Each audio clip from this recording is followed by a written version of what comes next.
Imagine a new kind of investing, a potentially life-changing way to invest that honors biblical principles, the kind of principles that you and I grew up with. Since 1994, Timothy Plan has made biblically responsible investing possible, offering mutual funds and ETFs that are filtered for biblical principles. Don't compromise your values. Invest with Timothy Plan. Ask your financial advisor or call Timothy Plan at 1-800-TIM-PLAN. Again, that's 1-800-846-7526 and discover what it means to be a biblically responsible investor. Investing involves risk, including possible loss of principal. Before investing, carefully consider a fund's investment objective, risks, charges, and expenses contained in the prospectus available at timothyplan.com. Read carefully before investing. Mutual funds distributed by Timothy Partners Ltd. and ETFs distributed by Foreside Fund Services LLC. As a paid testimonial, there is no guarantee of future performance and each experience will differ. Well, hello, welcome to another MemoPod with me, your host, Peter Heck. It is great to have you aboard. Hope that you are doing well and hope that you will send me an email to let me know that at your convenience, or you can comment below. The email address, peterheck.com, that is peter@peterheck.com. And we have to start with what's going on the American college campus. Is this it? Will this finally be the straw that breaks the... I've been waiting for so long for this bubble to burst. This fake inflationary style bubble that has been building where colleges and universities, particularly state colleges and state universities, continue to jack up the cost of tuition. They are way over-administrated. They have way too many professors that are on the dole and aren't doing anything. But they continue to jack up the cost of tuition. They're way overinflating the value of a degree. So you have kids that graduate with degrees that are simply not marketable. And they go out and they cannot pay back their loans. And then we end up in this situation where they're crying out to the government to fix the whole thing. Who caused the problem to begin with? And before you say it's the colleges and the universities, how have colleges and universities gotten away with charging so much money for something so not worth it? How have they gotten away with way overpricing what they offer? Here's how they've done it. They've done it because the government came in and took over student loans.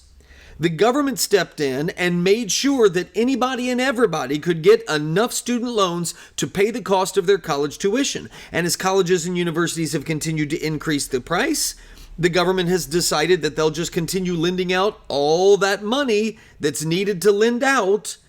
Consequently, it results in massive debt for students who are getting a degree that is way overpriced for what they're going to be able to get out of it. They go out into the workplace, they cannot make the money back that they owe on the loans, and then they cry out and government steps in and says, oh, we'll solve the problem. We'll just forgive it all.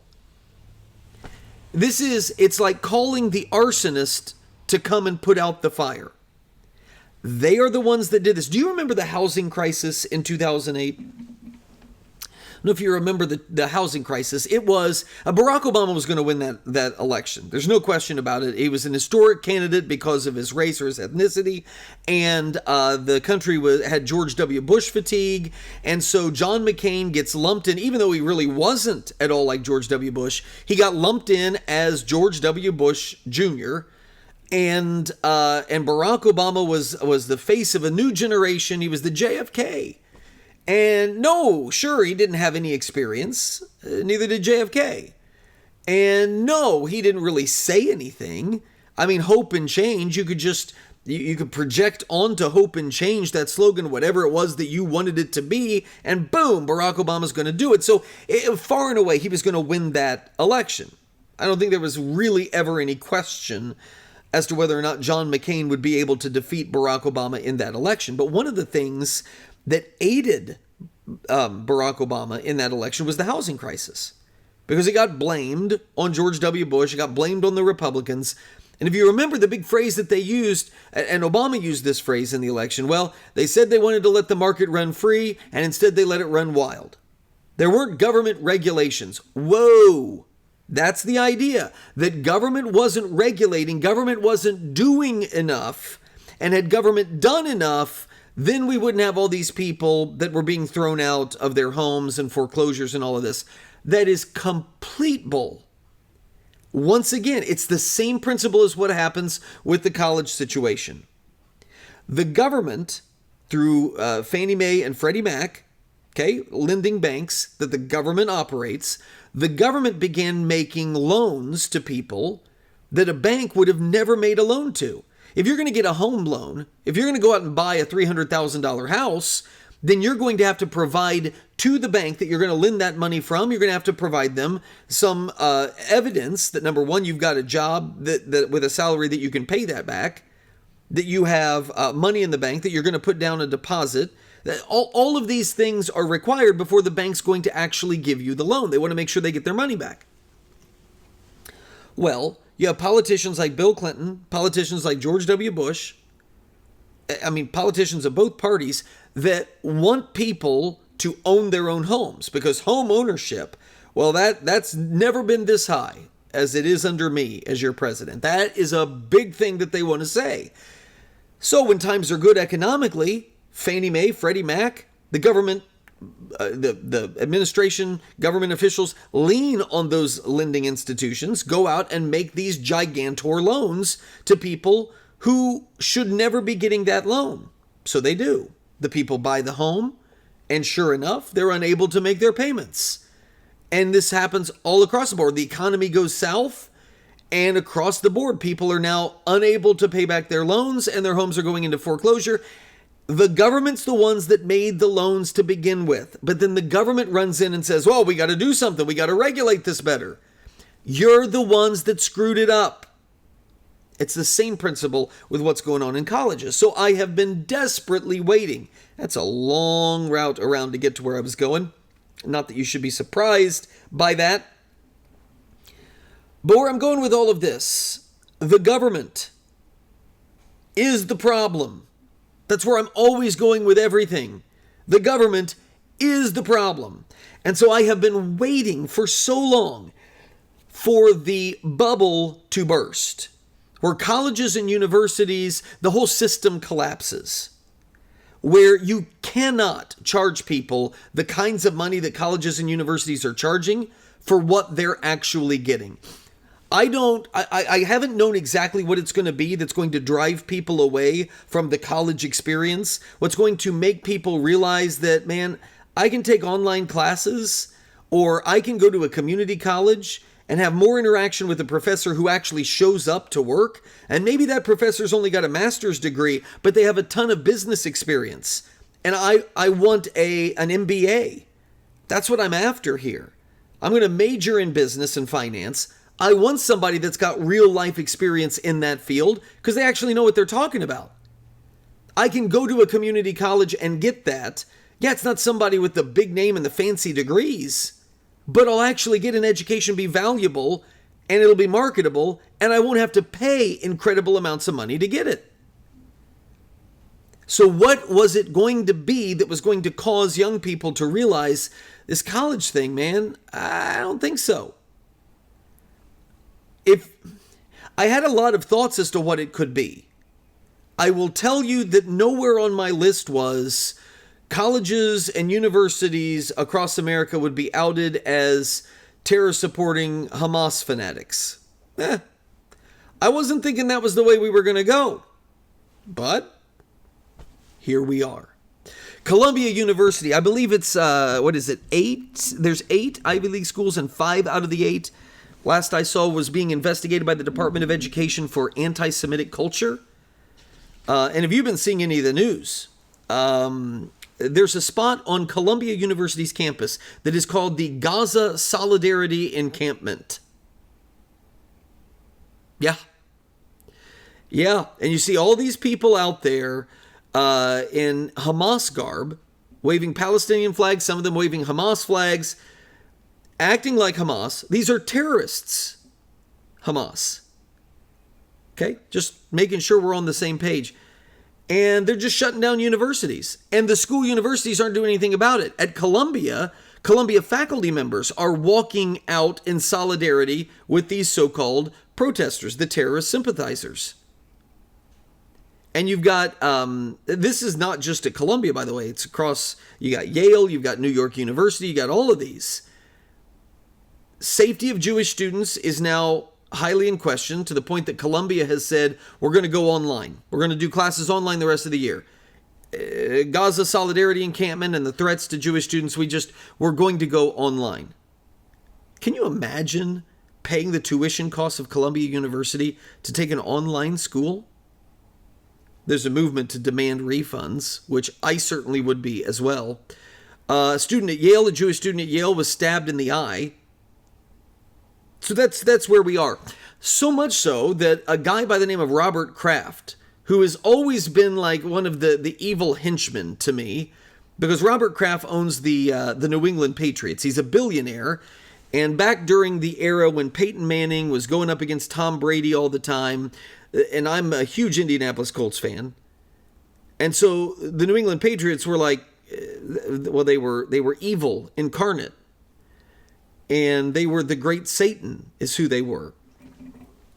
And so Robert Kraft is the one behind it all. I mean, he's the man behind the curtain. He's the owner of the team.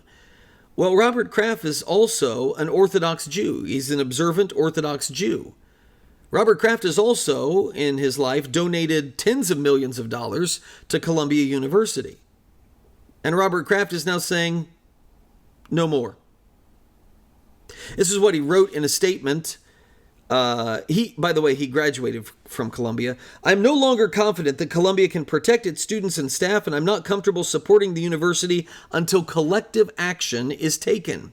It is my hope, he writes, that Columbia and its leadership will stand up to this hate by ending these protests immediately and will work to earn back the respect and trust of the many of us who have lost faith in the institution. Man, Columbia even named their Jewish center after Robert Kraft because of all the money that he's given. Now, do I think Columbia is going under?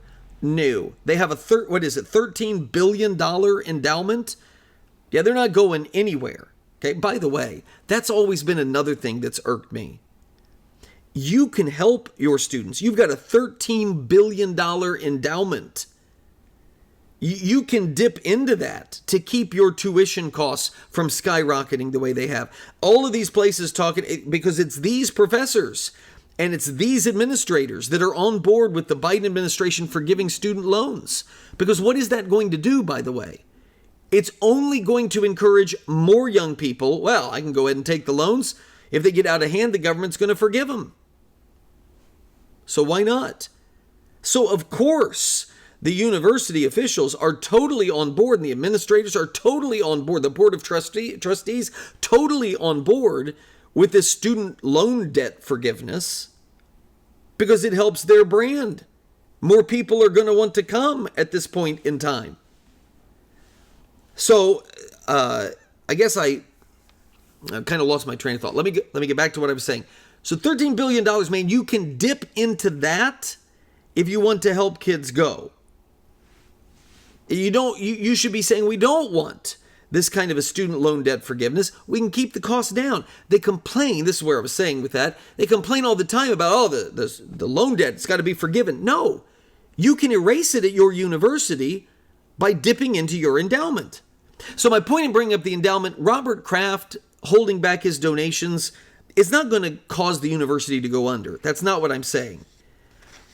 But more people like Robert Kraft making statements like this, more high profile, and it is happening, not just because of the Hamas situation, but a number of other situations as well, the woke movement and all of that, that's just swept university culture further and further leftward, far away from the American center.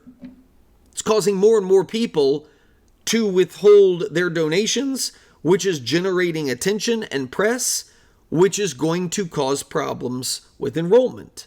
And that's what I'm hoping for. There's a guy, scholar in residence at the University of Pennsylvania.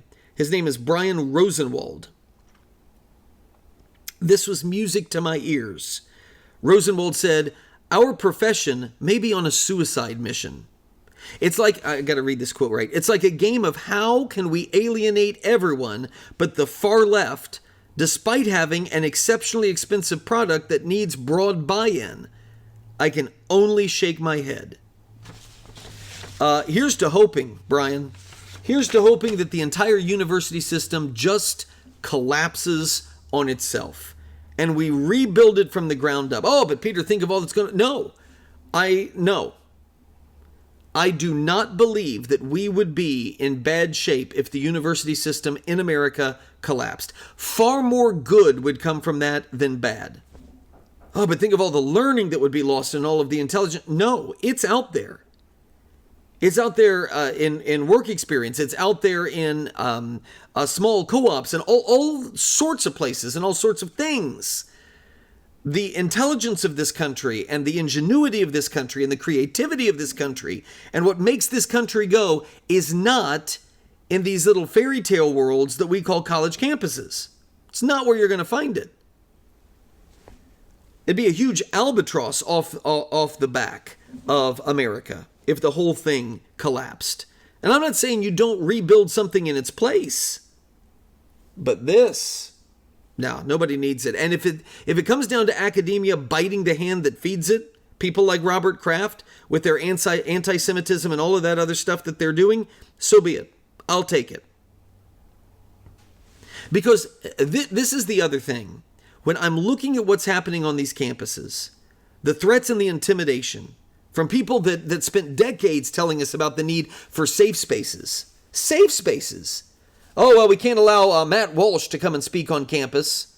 No, we can't allow Tucker Carlson here. Bill O'Reilly back in the day. Bill O'Reilly better not come here. No, we can't allow that.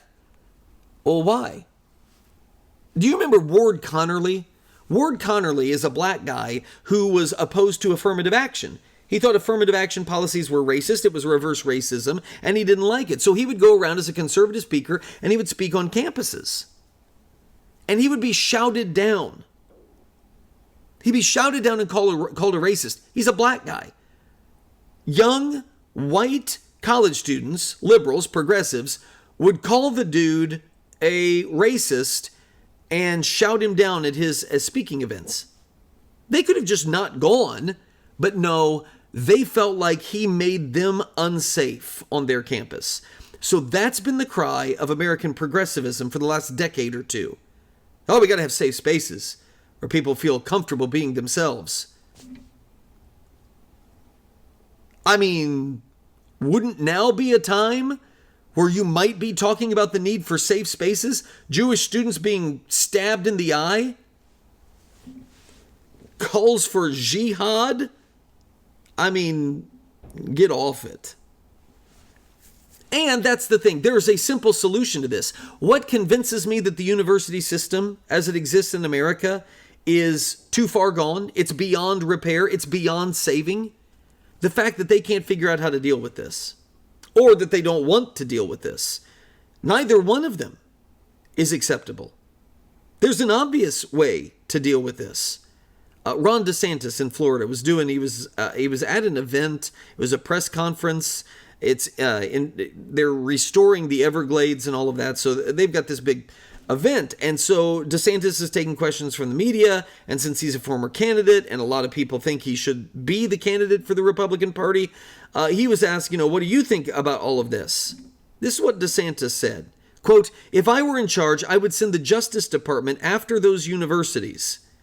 Because this is unacceptable to have this type of anti-Semitism where it's not just bad speech." And that's an important point. This isn't just speech that is unpopular. No, they're targeting Jewish students, urging resistance to lawful authority. This is seditious speech in some ways.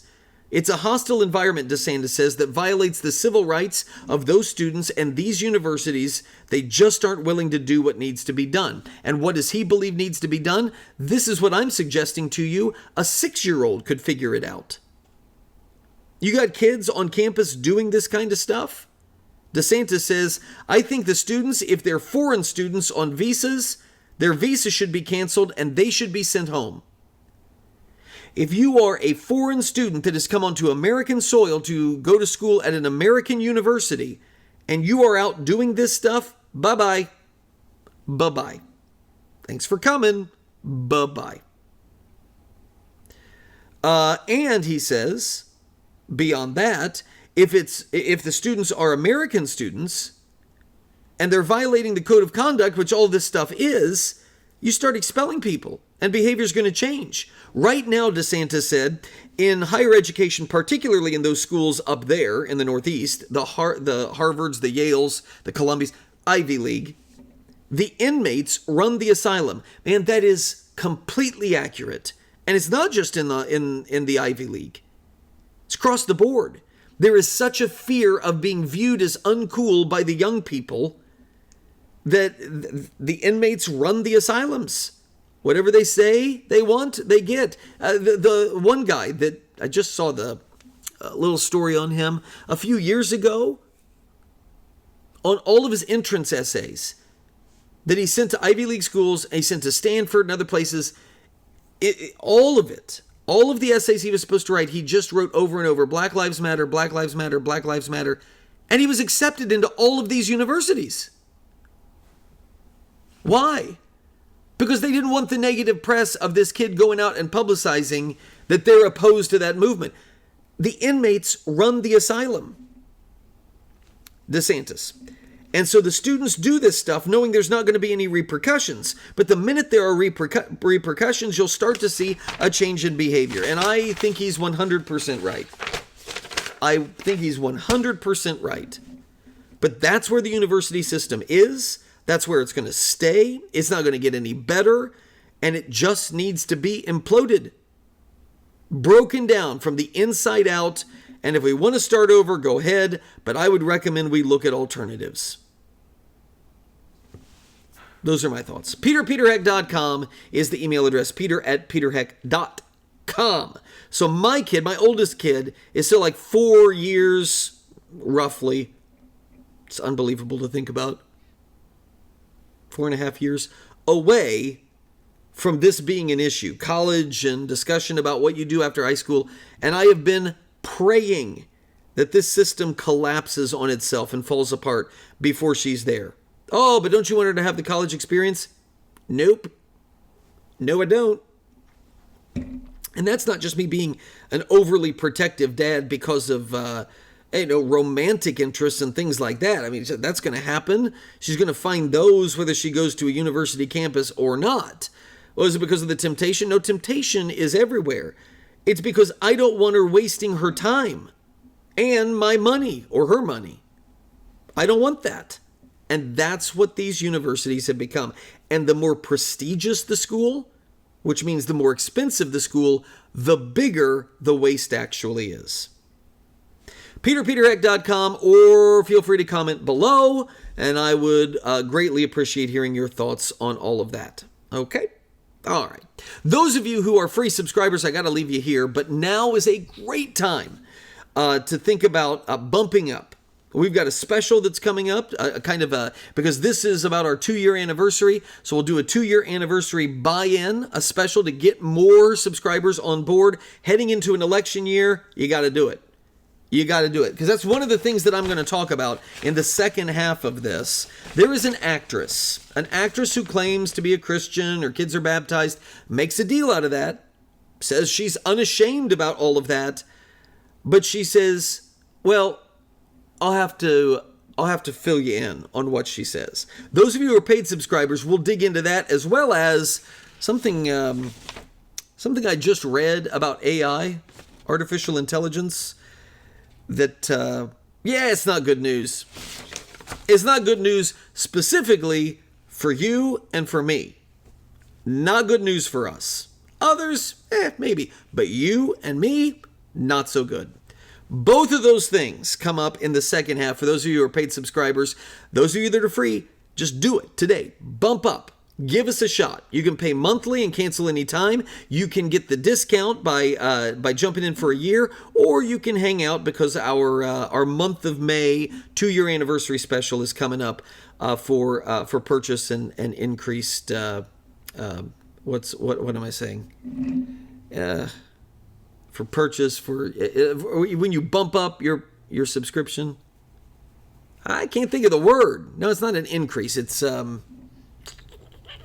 where you go to the next level. What is that called? I don't know. I'll come up with it sometime in the second half. The rest of you, you're just going to have to deal with it until next week. Hey, speaking of that, have a great week. Those of you who are free subscribers, I'll see you next week. Those of you who are paid, hang tight. The Memo with Peter Heck.